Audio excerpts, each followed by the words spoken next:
ஒரு முடிக்காக அரியணை நீங்கிய அரசன்.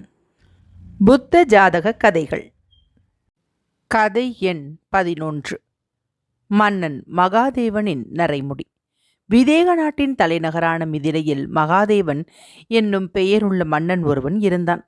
அவன் நீதிமானாக விளங்கி நேர்மை தவறாமல் தன் நாட்டை பரிபாலனம் செய்தான். 84,000 ஆண்டு காலம் வரை அவன் இளவரசனாக அகமகிழ்ந்தும் ராஜபிரதிநிதியாக நாடாண்டும் மாமன்னனாக ஆட்சி செலுத்தியும் வந்தான். இவ்வளவு ஆண்டு காலமாக வாழ்ந்து வந்த அவன் ஒரு நாள் தன்னுடைய நாவிதனை நோக்கி, நாவிதனே, என் தலையில் எப்போதாவது நரைமயிர்கள் தெரிந்தால் உடனே என்னிடம் சொல் என்றான். எனவே எவ்வளவோ வருஷங்களுக்கு பிறகு ஒரு நாள் மன்னனின் சுருண்ட தலைமுடிகளில் ஒரே ஒரு நரைமயிரை நாவிதன் கண்டான். உடனே அவன் அந்த செய்தியை அரசனுக்கு அறிவித்தான். அதை எடுத்து என் உள்ளங்கையில் வைப்பாய் நாவிதனே என்றான் மன்னன். நாவிதனும் தன் தங்க சாமணத்தால் மன்னனின் தலையிலிருந்து அந்த நரைமயிரை பிடுங்கி மன்னனின் உள்ளங்கையில் வைத்தான். அப்போது மன்னனுக்கு மேலும் 84,000 ஆண்டுகள் ஆயுள் இருந்த போதிலும் அந்த ஒரே ஒரு நரமயிரை கண்டதும் அவன் மனம் மிகவும் வருந்தியது. தன் தலைக்கு மேல் மரணதேவன் நிற்பதைப் போல, அதை காண்பதைப் போல, நெருப்பு ஜுவாலை சூழப்பட்ட ஓலை குடிசைக்குள் இருப்பது போல அவன் உணர்ச்சி கொண்டான். முட்டாள் மன்னனே, உன்னுடைய மரணத்திற்கு முன் உன்னுடைய தலையில் நரைமுடி தோன்றிவிட்டதே என்று அவன் கத்தினான். நரைமயிரின் தோற்றத்தை நினைக்க நினைக்க அவன் உள்ளம் கொதித்தது.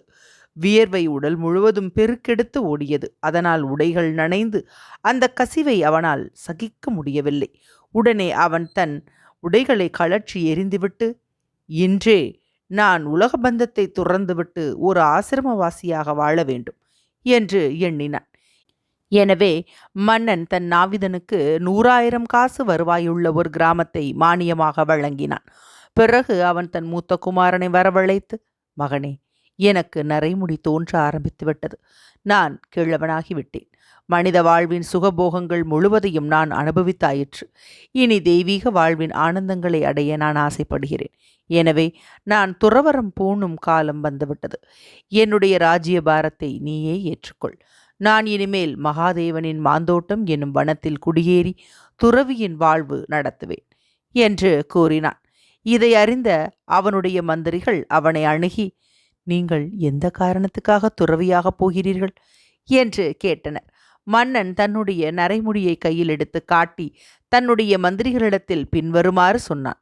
இதோ நரைத்த முடிகள் என் தலைமேல் தோன்றலாயிற்றே. இவைகளெல்லாம் மரணத்தின் தூதர்களாயிற்றே. என் உயிரை கவர்ந்து செல்லும் காவலர்களாயிற்றே. இவ்வுலகப் பொருட்களை நீத்து துறவு பூணும் காலம் வந்தாயிற்று. இனி துறவியின் வழியிலே சாந்தி தேட வேண்டும். இத்தகைய வார்த்தைகளை மன்னன் மகாதேவன் கூறிவிட்டு அதே நாளில் தன் அரசாட்சியை புறக்கணித்து துறவு கோலம் பூண்டு புறப்பட்டான். மகாதேவனின் மாந்தோட்டம் எனும் வனத்தில் வசிக்கலானான். அங்கு மகாதேவன் 84,000 ஆண்டுகள் தவமிருந்து 4 பரிபூர்ண நிலையடைந்து அமைதியாகவும் ஆனந்தமாகவும் இறந்து மேலுலகம் சென்றான்.